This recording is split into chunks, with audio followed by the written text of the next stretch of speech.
Hi, எல்லாம் எப்படி இருக்கீங்க? நல்லா இருக்கீங்களா? கடல் பாசம் சேனல் உங்களோடது வேல்குமார். உங்கள் வேல்குமார். பார்த்தீங்கன்னா முன்ன மாதிரிலாம் பார்த்தீங்கன்னா யாரும் விளையாட முடியறாங்க. எல்லாருமே வீட்டில் இருக்காங்க. செல்லை வச்சுட்டு எல்லாம் 24 ஹவர்ஸும் செல்லே இருக்காங்க. முன்ன மாதிரி யாரும் லைஃப்பை கொண்டாட முடியறாங்க. ஏன் கொண்டாட முடியறாங்கன்னா, எல்லாருமே மைண்ட் டெஸ்ட்டில் விட்டு செல்லில் உட்காந்துக்கிறாங்க. யாரும் யார் முகம் பார்த்து பேசவும் முடியறாங்க.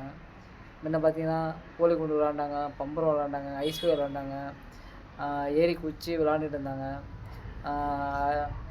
பிள்ளையார் பந்துன்னு ஒரு இது இருக்குது. அதாவது செங்கக்கல்ல தூரமாக வச்சுட்டு கொஞ்சம் தூரத்தில் ஒரு 100 மீட்ரு பந்து எடுத்து போடுவாங்க. அது ஒரு விளையாட்டு. அந்த பந்தை எடுத்துகிட்டு போய் 4 பேர் ஒரு டீம் 2 டீமாக பிரியும். அந்த 2 டீமில் வந்து பார்த்தீங்கன்னா ஒரு டீம் ஆப்போசிட் இருக்கும், ஒரு டீம் ஆப்போசிட் இருக்கும்.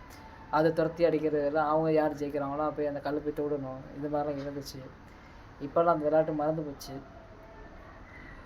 காலங்காலமாக இருந்த விளையாட்டும் மறந்து போகுது. இப்போ இருக்கிற ஜென்ரேஷன் பார்த்திங்கன்னா சீக்கிரமாக என்னமோ அவங்க இஷ்டத்துக்கு பண்ணுறாங்க. ரைட்டு. இது எங்கே போய் முடிய போகுது, என்ன நடக்க போகுதுன்னு யாராலையும் கெஸ் பண்ண முடியல. நல்லதே நடக்கணும். எல்லோரும் நல்லா இருக்கணும்.